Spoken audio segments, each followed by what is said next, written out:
마태복음 11장 20절로 30절까지 한 절씩 교독하겠습니다. 예수께서 권능을 가장 많이 행하신 고을들이 회개하지 아니하므로 그때 책망하시되 화 있을진저 고라시나 화 있을진저 벳사다야 너희에게 행한 모든 권능을 두로와 시돈에서 행하였더라면 그들이 벌써 베옷을 입고 제에 앉아 회개하였으리라. 내가 너희에게 이르노니 심판 날에 두로와 시돈이 너희보다 견디기 쉬우리라. 가버나움아 내가 하늘에까지 높아지겠느냐 음부에까지 낮아지리라. 내게 행한 모든 권능을 소돔에서 행하였더라면 그 성읍이 오늘까지 있었으리라. 내가 너희에게 이르노니 심판 날에 소돔 땅이 너보다 견디기 쉬우리라 하시니라. 그때 예수께서 대답하여 이르시되 천지의 주제이신 아버지여 이것을 지혜롭고 슬기 있는 자들에게는 숨기시고 어린 아이들에게는 나타내심을 감사하나이다. 옳소이다.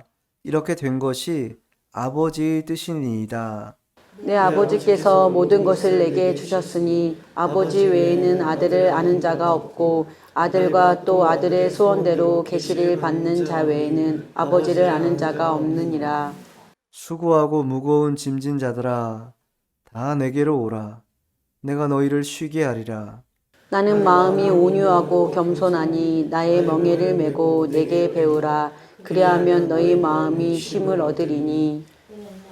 이는 내 멍에는 쉽고 내 짐은 가벼움이라 하시니라. 아멘. 오늘 말씀의 제목은 예수님의 초청, 예수님의 초청이라는 제목으로 하나님의 말씀을 증거하도록 하겠습니다. 우리는 예수님을 유일한 중보자다 이렇게 말합니다. 유일한 중보자라는 것은 예수님밖에 중보자가 없다라는 뜻이죠.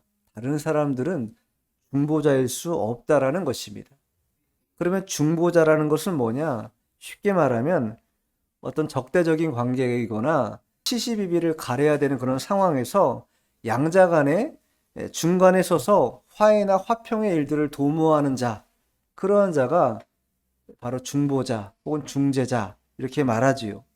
성경에서 말하는 이 중보자의 개념은 하나님과 인간 사이에 막혀있는 이 반목되고 또 화해할 수 없는 그런 깊은 장벽이 있는 그 담을 허물어내서 화평을 도모해 주시고 또 하나님과 사귐이 있는 관계로 이끌어 주시는 그런 역할을 하시는 분이 바로 예수님이고 그 예수님에 한해서 우리가 중보자다 이렇게 표현하고 씁니다. 왜 예수님만 유일한 중보자이시냐면 요한복음 14장 6절에 보면 예수께서 이르시되 내가 곧 길이요 진리요 생명이니 나로 말미암지 않고서는 아버지께로 올 자가 없다. 분명히 말씀하셨어요. 나 말고는 아버지께로 올 사람이 아무도 없다라는 거예요. 그래서 예수님만이 유일한 우리의 중보자가 되신다라는 것입니다. 이 예수님께서 대략 2000년 전에 이 땅에 오셔서 초림하셔가지고 하셨던 세 가지 사역이 있습니다. 첫 번째 사역은 뭐냐면 하나님의 말씀을 가르치는 사역을 하셨습니다. 또 두 번째는 복음을 전파하는 그런 사역을 하셨고 세 번째는 질병 가운데 놓여 있는 자들 또 귀신 가운데 놓여 있는 자들을 고치시는 그런 이 세 가지 사역을 하셨어요.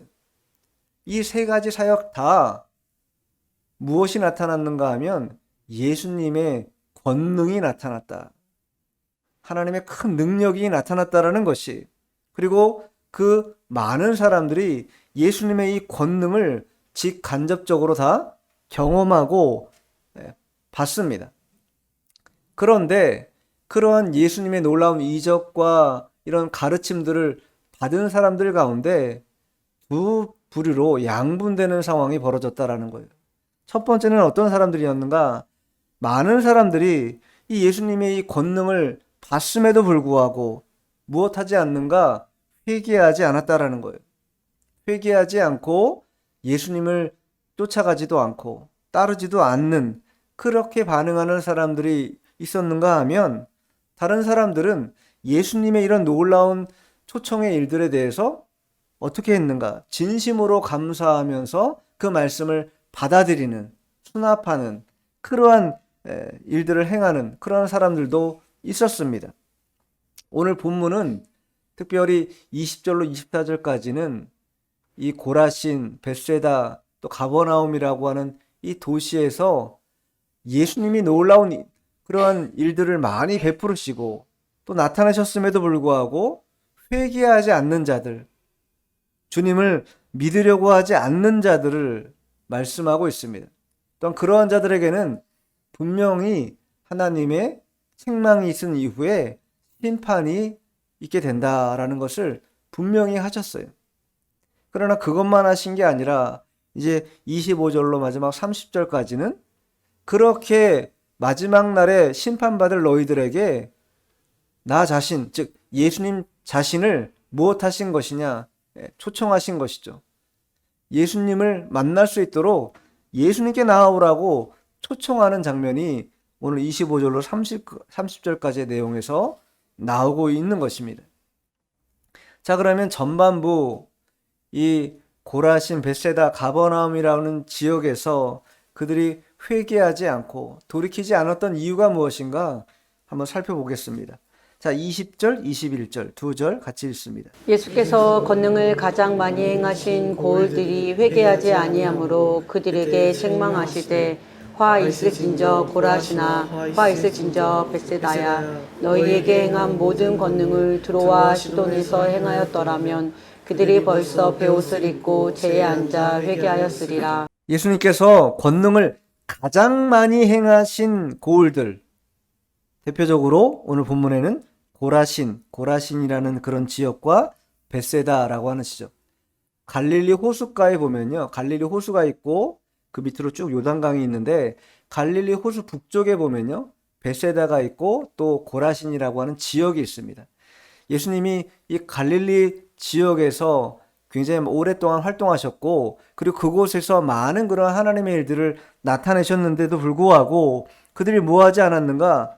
회개하지 않았다라는 거예요. 회개하지 않은 이유가 무엇인가? 주님의 권능을 보고도 회개하지 않았다라는 것은 그들의 마음의 심령 상태가 그만큼 강팍해 있었다라는 거예요. 심령이 어두워져 있었다라는 것입니다. 하나님의 말씀을 들어도 경고의 말씀으로 듣지도 않고 자비와 사랑의 말씀으로도 듣지 않는 그러한 아주 강팍하고 돌처럼 단단히 굳은 그러한 마음으로 하나님 말씀을 들은 것이에요. 그리고 그렇게 들었기 때문에 회개하지 않았고 회개하지 않는 자들에 대해서는 하나님께서 반드시 책망받을 수밖에 없고 책망이 이어졌음에도 불구하고 돌이키지 않는다고 하면 심판이 남아있다라는 것을 분명하게 말씀하신 것입니다. 구원받을 자들은요, 특별히 크게 맞지 않아도 한 말씀만 들어도요, 아, 이 말씀이 나에게 주시는 경고이구나, 혹은 이 말씀이 나에게 주시는 경고이구나라는 것을 즉각적으로 깨닫게 됩니다. 그만큼 마음이 어떻게 되어 있기 때문에 그래요. 하나님께 열려있기 때문에 그렇습니다. 마음이 부드럽고 열려있다면 하나님이 작은 사인에도 뭐합니까? 즉각적으로 반응하는 것이에요. 아, 두렵고 떨림으로 구원을 이뤄가라고 하신 주의 말씀을 상기하면서 내가 이렇게 해서는 안 되겠구나 돌이키고 회개할 것들은 회개하고 주님께 나아갈 텐데 마음이 굳어지고 강팍하다면 결국 그 미세한 하나님의 음성을 듣지 못하게 된다라는 거예요. 이 고라신과 벳세다라고 하는 지역에서 예수님께서 많은 권능을 행하셨지만 그들의 마음이 돌처럼 굳어져 있기 때문에 그들은 회개하지 않았다. 그러면서 예수님께서 이방 땅에 있는 지역의 두 도시를 언급하고 있어요. 그 도시는 어디냐면 두로와 시돈이라고 하는 이방 지역입니다. 두로와 시돈이라고 하는 이방 지역은요, 많은 그런 선지자들의 예언대로 그 죄로 말미암아 멸망당하였습니다.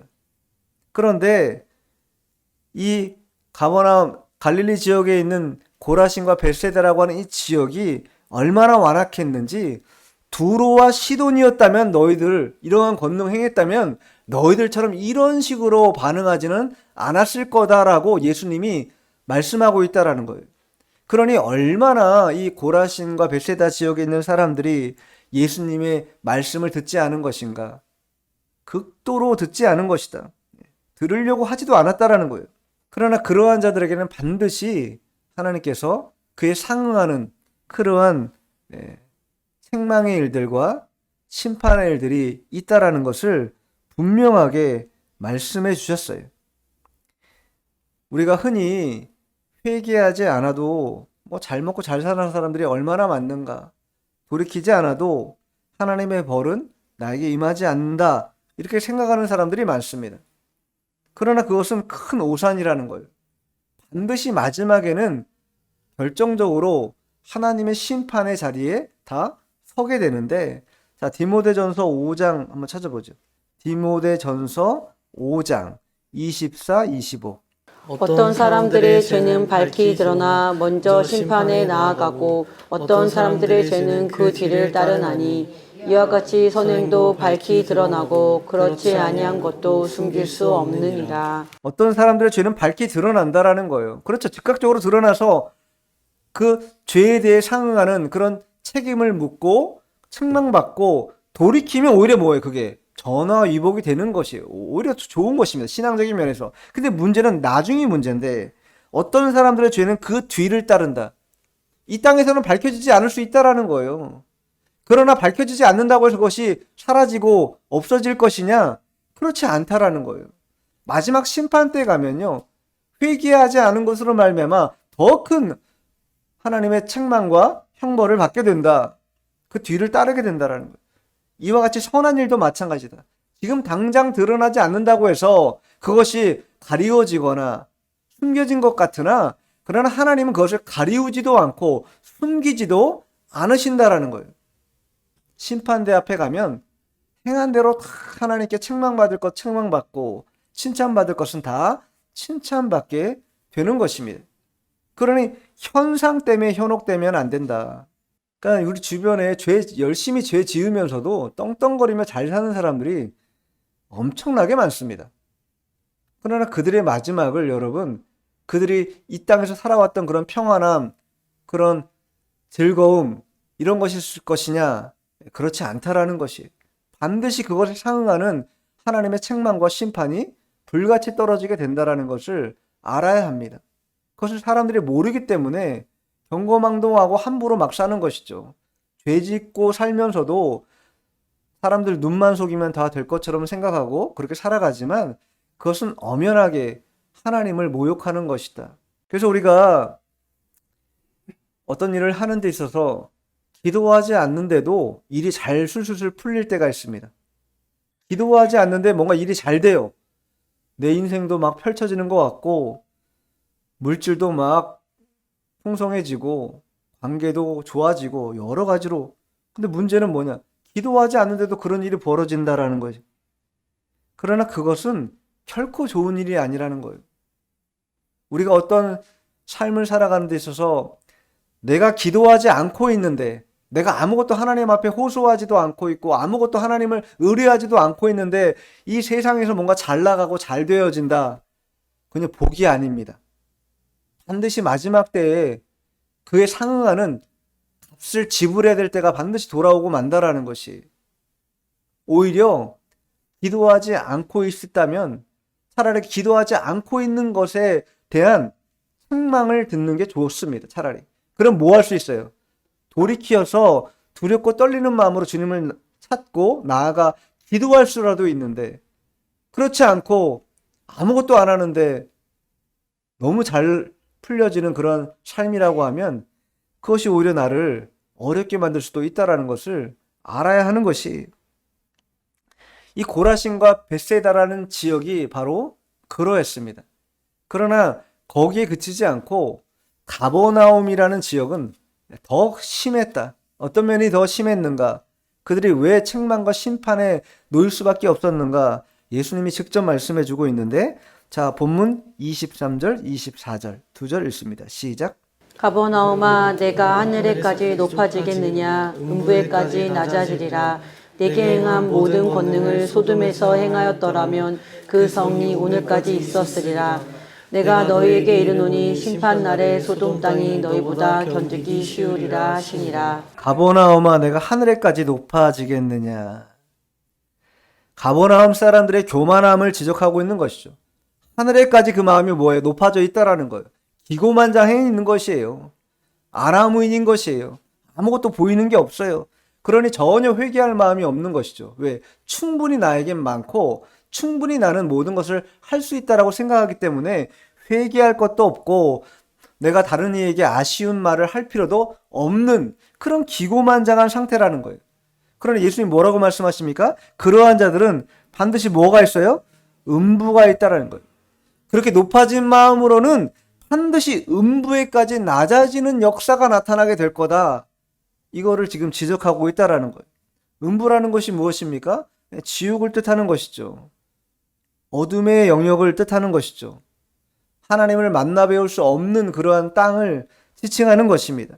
가버나움이 얼마나 교만했는지 앞절에서 이 고라신과 벳세다에 비유하기 위해서 두로와 시돈을 비유하셨던 것처럼 이번엔 어느 땅을 비유해요?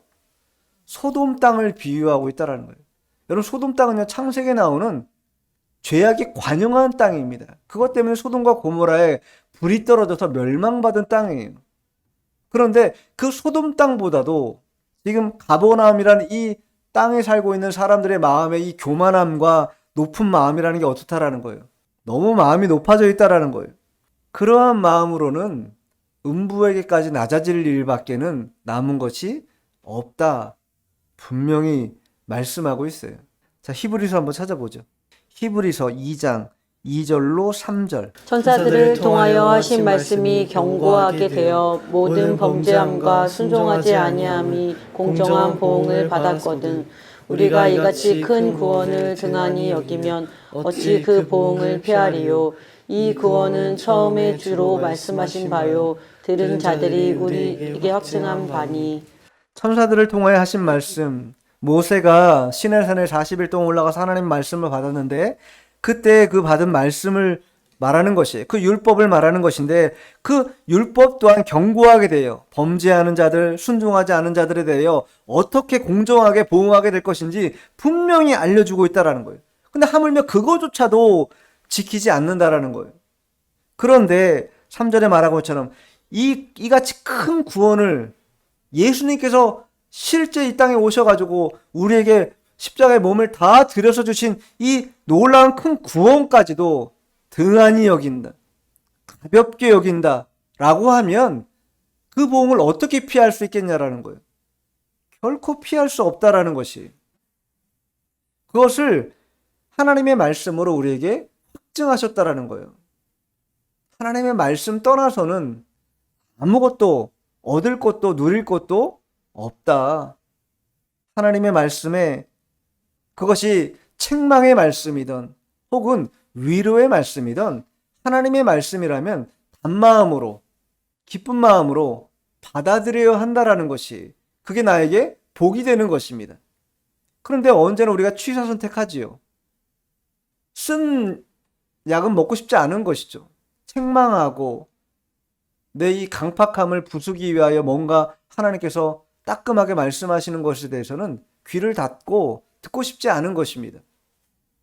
오히려 위로해 주시고 격려해 주시고 축복해 주시고 은혜 주신다는 그 말씀은 잘 받기를 원하지만 그 반대에 속하는 하나님의 책망의 말씀은 들으려 하지 않는 그러한 우리의 습성이 있는 것이, 왜 그렇습니까? 우리의 마음이 심히 부패했기 때문이에요. 만물보다 심히 부패한 게 우리의 이 마음이라고 선지자가 말씀하고 있지 않습니까? 그렇기 때문에 하나님의 말씀이라면 그것이 책망의 말씀이든 혹은 심판의 경고이든 어떤 말씀이든 철저하게 받아서 그에 상응하는 그러한 일들을 행하는 것이 옳은 것입니다. 그런데 이 오늘 본문에 등장하는 고라신, 벳세다, 가버나움에 있는 사람들은 어떠했는가? 높아진 마음으로 결코 그런 거 생각하지 않았다라는 거예요. 예수님께서 그렇게 많은 기적 같은 일들을 나타내셨음에도 불구하고 그것은 아무런 상관이 없게 되고 만 것이, 그러니 아무리 큰 기적이 나타나도 내적 회개하는 것과는 정비례하지 않는다라는 거 분명히 말씀해 주고 있는 것이, 하나님이 깨닫게 해 주셔야, 하나님이 우리에게 은혜를 베풀어 주셔야 그때에서야 비로소 무엇이 됩니까? 은혜도 되는 것이고 깨달아지는 것이에요. 하나님께서 우리에게 주시는 이 깨달음이 있고 말씀이 있을 때에만 온전하게 변화되고 바뀔 수 있는 것이다. 자, 본문 돌아와서 25절 읽어보세요. 그때 예수께서 대답하여 이르시되 천지의 주제이신 아버지여, 이것을 지혜롭고 슬기 있는 자들에게는 숨기시고 어린아이들에게는 나타내심을 감사하나이다. 여기 지혜롭고 슬기 있는 자들을 누구를 지칭하는 것입니까? 세상적으로 똑똑하고 유식하고 또 높은 마음을 가진 자들이죠. 마음이 높아 있는 상태에 있는 자들을 뜻하는 것이. 그 반면에 어린아이와 같은 자들, 어떤 자들입니까? 세상적으로는 약하고 지식도 짧고 또 여러 가지 부족한 그런 면모를 가진 순진한 자들. 그러한 자들은 어떻습니까? 실제적으로도 마음이 높아질 것이 없어요. 뭔가 있어야 높아진 마음을 가지고 나아가죠. 항상 낮아진 마음밖에 없는 것이죠. 그래서 성부 하나님께서 세상에 지혜롭고 슬기 있다라고 말하고 높은 마음이 있고 교만한 자들, 그러한 자들에게는 가렸다라는 거예요. 이 깨달음을 가리게 하셨고, 또한 어린아이와 같이 순전하고 순수한 그런 자들에게는 이것을 드러내고 나타나게 하셨다. 제가 지난주 우리 승리 때문에 입학 설명회 한번 갔다 왔어요. 근데 입학 설명회 갔는데 그 강의하시는 선생님이 그런 말씀하시더라고요. 특목고에 이제 중3 애들이 특목고 가는 경향이 많고 전국적으로 특목고를 가잖아요. 과고, 외고를 특목고라고 하는데 이 특목고를 가는데 전국에서 각각 그 속된 말로 하면 뭐 날고 기는 모든 애들이 가는 거잖아요. 과고나 외고에. 그러다 보니까 그 특목고에 간 아이들 가운데 많은 수의 아이들이 다시 일반고로 되돌아온다라는 거예요. 왜? 적응을 못 해가지고. 항상 1등만 하던 아이들입니다. 중학교 때도 항상 공부 잘한다 칭찬받고 1등만 하는 아이들이었는데 특목고라고 딱 갔는데 가봤더니 거기도 뭐 한 반에 뭐 40명 있다고 하면 1등부터 꼴등까지는 정해진 거 아니에요.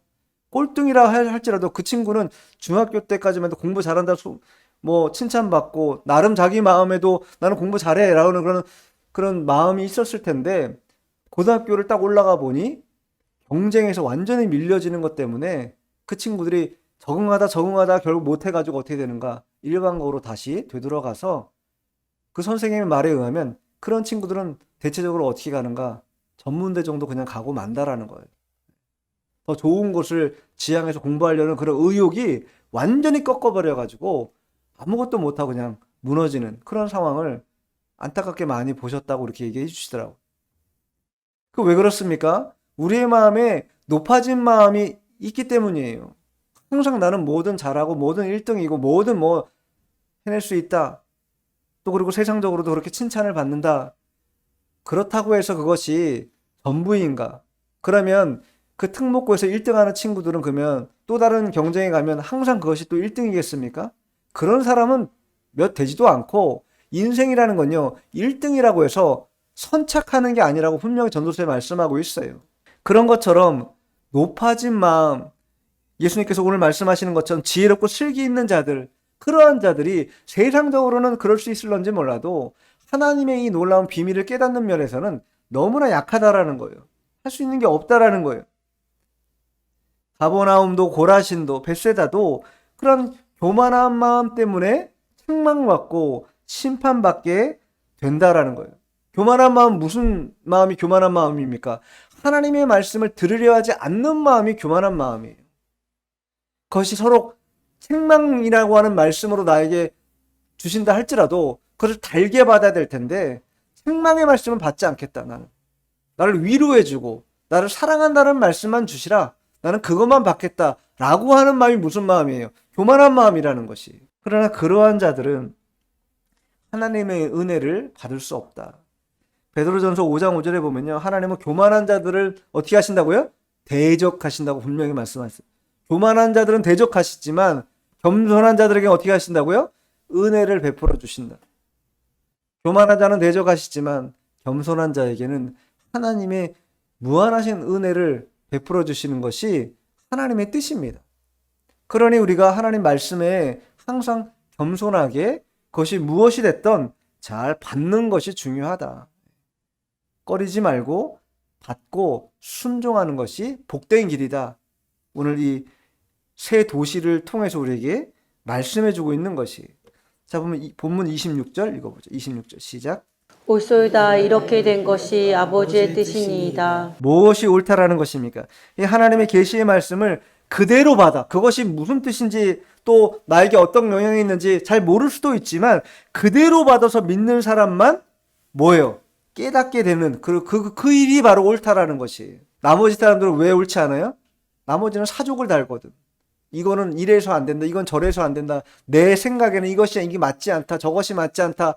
감히 하나님의 말씀을 가지고 하나님의 말씀을 자기 경험이나 생각으로 자꾸 난도질하는 그런 사람들은 결코 깨달을 수 없다라는 것이. 자, 본문 27절. 내 아버지께서 모든 것을 내게 주셨으니 아버지 외에는 아들을 아는 자가 없고 아들과 또 아들의 소원대로 계시를 받는 자 외에는 아버지를 아는 자가 없느니라.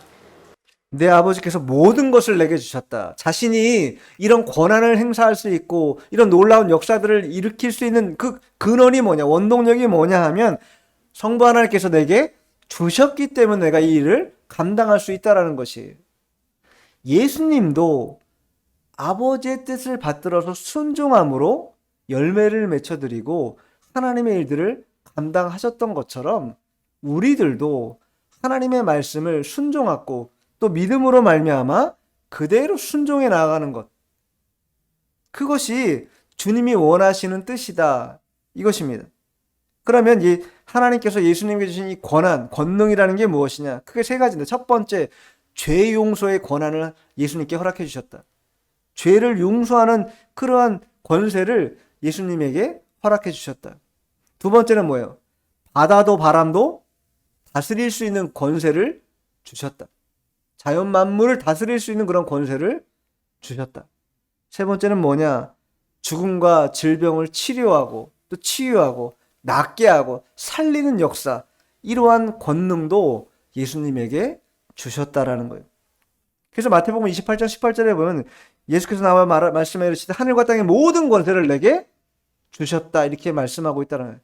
하늘과 땅의 모든 권세를 성부 하나님께서 성자 예수님에게 주셨고 그 주신 것을 통하여 그 권한을 사용하셨다라는 것이. 그 가운데서 특별히 중요한 권한이라고 한다면 어떠한 것이 있겠습니까? 구원에 관한 권한이죠.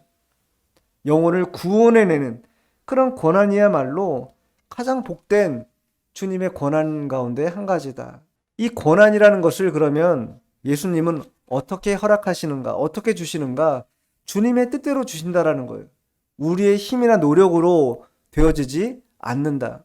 이 마태복음 16장에 보면요, 예수님 앞에 나아가 베드로, 즉 가이사랴 빌립보 가가지고 베드로가 신앙 고백을 하는데 그때 뭐라고 말씀하십니까? 신앙 고백하니까 바요나 시몬아 내가 복이 있다. 내가 이것을 알게 한 이는 혈육이 아니라는 것이. 육체적으로 내가 깨달아가지고 너가 뭔가 경험이 있기 때문에 지식이 있기 때문에 이것을 깨달은 것이 아니라 누가 알려준 거라고 말씀하고 있어요? 하늘에 계신 내 아버지께서 알려주신 것이다. 이렇게 예수님께서 베드로에게 말씀해 주셨다라는 거예요. 우리가 구원받는 것도 은혜 받는 것도 깨달아지는 것도 모두가 다 주님의 은혜로 되어지는 것이지 내가 뭔가 하면 하나님 반드시 이게 될 거야, 그렇지 않다라는 거예요. 특별히 구원에 관한 문제는 더더욱이 그러합니다. 요한복음 6장 44절에도 나를 보내신 아버지께서 이끌지 아니하시면 아무도 내게 올 수 없으니 오는 그를 내가 마지막 날에 다시 살리리라. 예수님께서 말씀하셨어요.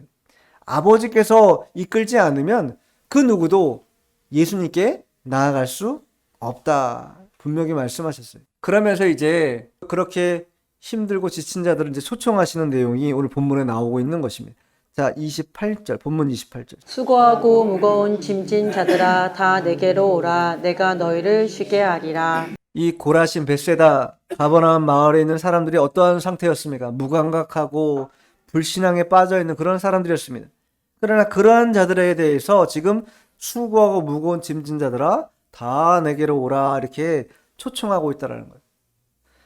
수고하고 무겁다는 게 무엇이겠습니까? 육신적으로, 정신적으로 우리 모두는요 남녀노소를 불문하고 모두가 다 어떠한 상태입니까? 수고하고 무거운 짐진 상태라는 거예요. 여기에서 헤어나올 수 없습니다. 왜 그렇습니까? 에덴 동산에서 쫓겨난 이후부터 인간의 마음이라는 건요 항상 낙원을 뺏긴 상태라는 거예요. 낙원이 없는 상태라는 거예요. 평안도 없고 마음에 어떤 그런 하나님 주시는 그런 평정심의 마음을 가질 수가 없다라는 거예요. 잠깐 가졌다가도 금방 마음이 힘들어지고 근심이 들어오고 염려가 들어오고 외로움이 있고 쓸쓸함이 있고 내 옆에 사람이 있고 아내가 있고 남편이 있고 자녀들이 있음에도 불구하고 이 외로움과 쓸쓸함을 해결할 수 없다라는 거예요. 이 근본적인 문제라는 거예요. 그럼 이게 무엇으로 채워지는 것인가? 사람으로 해결되는 문제가 아니라는 것이 우리가 분명히 알아야 됩니다. 우리는 착각하고 자꾸 내 옆에 누군가 사람을 두면 이게 해결될 것처럼 생각하지만 사람 둬봐야 해결 안 됩니다. 근본적인 문제를 해결해야 된다라는 거예요. 왜 이런 문제가 생긴 거예요? 하나님과 영적 교통이 끊어졌기 때문에 생긴 문제라는 거예요. 그리고 그 끊어진 문제를 해결해야만 다시 우리는 뭐예요? 마음에 평안함을 누리고 오늘 본문에서 말하고 있는 것처럼 참된 쉼을 얻을 수 있게 되는 것입니다. 그렇지 않으면은 결코 참된 쉼을 얻을 수 없다. 죄라고 하는 것이 하나님과의 관계를 단절시킴으로 말미암아 육체적으로, 심리적으로, 영적으로 또 모든 면에서 우리는 저주라고 하는 것에 놓여 있을 수밖에 없고 또 그것으로 말미암아 매일 수고하고 땀 흘리고 무거운 짐을 지고 나아갈 수밖에 없는 그러한 자들이 되었다라는 거예요. 그러니 그러한 자들에게 돈이 아무리 많은들, 아무리 높은 권력에 있는들 그 짐이 벗겨지겠냐고요. 벗겨지지 않습니다. 천석구는 몇 가지의 고민이 있어요? 1000가지의 고민이 있고 만석구는요 10,000가지의 고민이 있는 것입니다. 오히려 많으면 많을수록 더 고민과 번뇌가 끊이지 않는 것이 이 땅의 삶이라는 것이, 즉 예수님께서 말씀하시는 것처럼 참된 안식이 없고 수고하고 무거운 짐을 계속 질 수밖에 없는 그런 고난의 연속이라는 것이 우리의 인생이라는 거예요. 그러한 자들에게 뭐라고 말씀하시면 내게로 오라. 내게로 오라. 내게로 오라는 게 무엇입니까? 나를 믿으라는 것이에요. 나를 믿으라. 요한복음 14장 1절에 보면 너희는 마음에 근심하지 말라. 하나님을 믿으니 또 나를 믿으라. 이렇게 말씀하세요. 주님께로 나아간다라는 것은 주님을 믿는 것입니다. 그분에게만 나아가면 그분께서 내 이 무거운 짐, 수고로운 짐을 다 받아주시고 다 내려놓게 해주실 유일무이한 그러한 중보자라는 것을 우리에게 분명하게 말씀해 주셨고 또 그것을 우리에게 초청하고 있다라는 거예요. 손 내밀 때 나오라는 것이죠. 머뭇거리지 말고 예수님께 나와서 그 짐을 예수님께 다 풀어놓아라. 그때야 무엇이 있습니까? 참된 안식이 우리에게 주어지게 된다. 가능하게 된다. 말씀하고 있어요. 자, 히브리서 4장 찾아보죠. 4장 9절, 10절 두 절만 읽습니다. 그런즉 안식할 때가 하나님의 백성에게 남아 있도다. 이미 그의 안식에 들어간 자는 하나님이 자기의 일을 쉬심과 같이 그도 자기의 일을 쉬느니라. 하나님의 백성에게는 무엇이 있어요? 안식할 때가 반드시 남아있다. 이 땅에서는요 수고하고 무거운 짐 지는 것밖에 없습니다. 그러나 그러한 이 땅에서 상태 속에 주님과 완전히 합일되는, 연합이 되어지면 그 무거운 짐을 다 주님께 맡김으로 말미암아 평안함을 누리게 됩니다. 안식을 누리게 돼요. 그러나 이 땅에서의 평안함과 안식이라는 것은 굉장히 유동적이고 또 변화무쌍하고 완전하지 않다면 마지막 때에 들어갈 이 하나님 나라에 들어가면 참된 안식을 우리가 다 누리게 된다라는 거예요. 예수님도 일을 쉬셨던 것처럼 우리도 이제 그만 일을 쉬는 때가 반드시 오게 된다. 그러니 이 땅에서 예수님의 초청을 받아 그 손을 붙잡고 이 땅에서라도 그 하늘에서 누릴 그 참된 안식을 경험해 보라는 것이에요. 느껴보라는 것입니다. 만끽하라는 것이에요. 예수님 없이는 어떠한 안식도 어떠한 평안함도 누릴 수 없다라는 것을 우리에게 말씀하고 있는 것입니다. 자, 본문 29절 1절. 나는 마음이 온유하고 겸손하니 나의 명예를 메고 내게 배우라. 그리하면 너희 마음이 쉼을 얻으리니. 어떻게 우리가 그 마음에 참된 안식을 얻을 수 있는가? 예수님은요, 해답을 어떻게 주세요? 마음이 온유하고 겸손하면 된다라는 거예요. 마음이 온유하고 겸손하면 그러면 참된 안식을, 참된 쉼을, 마음의 쉼을 얻을 수 있다. 왜? 당신께서 그러했다라는 거예요. 예수님의 마음이 온유하고 겸손했다라는 것이. 그러니 너희들도 그 예수님의 멍에를 메고 나에게 배우면, 그 온유와 겸손을 배우면 너희들에게도 무엇이 주어진다라는 거예요? 마음의 쉼이 주어지게 된다라는 것입니다. 인간의 마음이 왜 번민과 고통을 떠나지 않는가? 그 마음에요, 크고 무겁고 많은 것들을 하고자 하는 그러한 욕심이 들어와 있기 때문이에요. 욕심이 들어오면 그때부터는요, 참된 쉼, 안식 이런 것과는 거리가 멀게 됩니다. 왜냐하면 어떻게든 치열하게 그것을 쟁취하고 붙들어야 되기 때문에 마음의 안정이라는 것은 결코 도모할 수 없는 것이. 그래서 시편 기자가 다윗이죠. 자, 131편 1절 2절에 보면 여호와여 내 마음이 교만하지 아니하고 내 눈이 오만하지 아니하오며 내가 큰 일과 감당하지 못할 놀라운 일을 하려고 힘쓰지 아니하나이다. 실로 내가 내 영혼으로 고요하고 평온하게 하기를 젖된 아이가 그의 어머니 품에 있음 같게 하였나니 내 영혼이 젖된 아이와 같도다.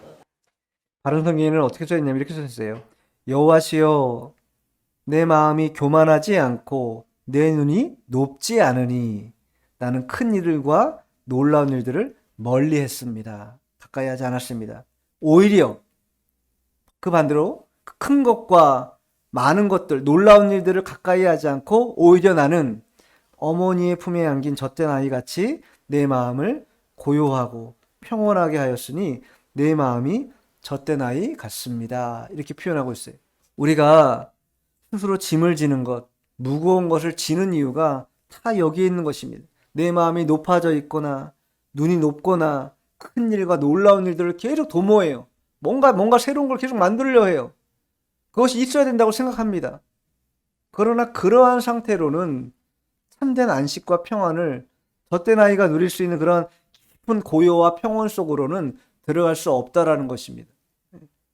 그런 것들을 다 내려놓고 다 맡기라는 것이죠. 주님께 다 맡겨드리고 나는 마치 젖된 아이 같이 주님의 말씀을 사모하며 주님의 품 안에 있을 때 그때 비로소 참된 안식과 평안함을 누릴 수 있게 된다.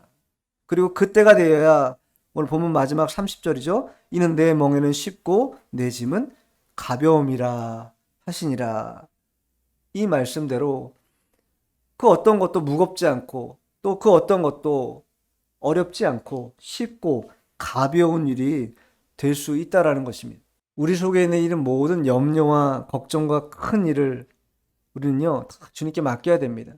특별히 고라신 벳세다 가버나움이 행했던 것처럼 하나님의 말씀을 거절하고 높아진 마음 그대로 살기를 원하는 그런 마음이라면 더더욱이 철저하게 회개해야 합니다. 그리고 충분히 우리는 자족하는, 만족하는 그런 생활의 방식을 선택하고 그 선택된 생활 방식을 통하여 하나님 앞에 더 많은 것들을 기울이고 하나님께 더 많은 것들을 내어놓을 때 생명력 있고 또 심령의 평안함을 누리는 그런 역사가 나타나게 되는 것입니다. 예수님이여 오늘 수고하고 무거운 짐진 자들아 다 내게로 오라 이렇게 초청하고 있습니다. 우리는요 예수님의 온유와 겸손을 배우면 그때부터 무거운 짐을 다 내려놓고 평안하게 주님과 함께 할 수 있는 그런 은혜의 날들을 보낼 수 있게 되는 것입니다. 그 예수님의 초청에 우리가 응답하고 우리가 다 그 주님의 손을 맞잡는 그런 자들이 되어야 할 것입니다. 중생하지 못한 자들만 그래야 되는가? 그렇지 않지요. 우리 심령이 왜 메말랐습니까? 예수님이 계속 우리를 부르시는데도 불구하고 내가 바쁘다는 이유로, 내가 무언가 해야 한다는 이유로 주님의 말씀을 들으려 하지 않는 그런 심령 상태에 놓여 있는 우리 먼저 믿은 자들 또한 충분히 그 예수님의 초청에 응답해야 되겠고, 또 받아들임으로 인하여서 우리의 심령이 새로워지는 그런 역사를 경험해야 할 것입니다. 기도하겠습니다.